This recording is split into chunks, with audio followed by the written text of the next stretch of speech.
البداية أود أن أوجه تحية عطرة شكر وتقدير لكل من تحمل عناء الحضور وأسعدنا بتشريفه لنا في مؤتمرنا الأول عن السياحة العلاجية في مصر، والتي نقيم فيها هذا المؤتمر اليوم للإعلان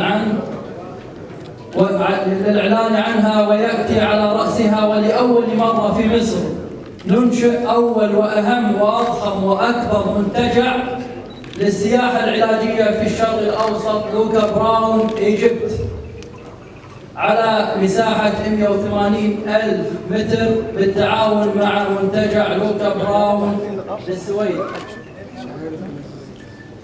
وأود أن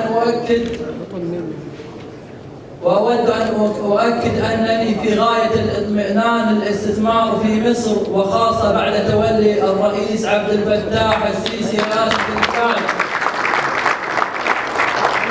المؤتمر بيروج لفكرة السياحة العلاجية، بيدعو الآخرين لأن احنا يبتدئوا مشروعات استثمار علاجي في مصر.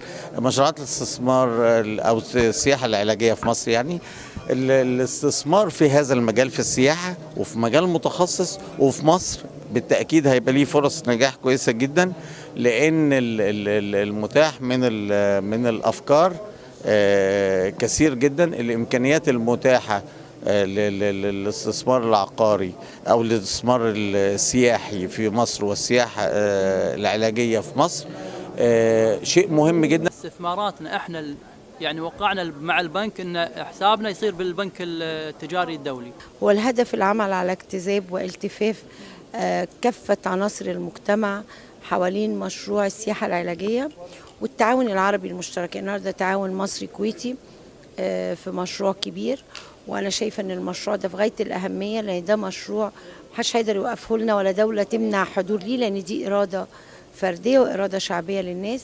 الهدف احنا ننجح الفكره، نتعاون كلنا ونحقق المنظومه المتكامله لاجتذاب المستثمرين واجتذاب الناس انهم يجوا بلدنا ويجوا للمشروع، لان دي منظومه لازم تكون متكامله، حكومه، قطاع خاص، مجتمع مدني، شركاء عرب، شركاء مصريين، كلنا نحط ايدينا في ايدين بعض عشان ننجح المنظومه. ومحتاجين ثقافه للعاملين في هذا القطاع.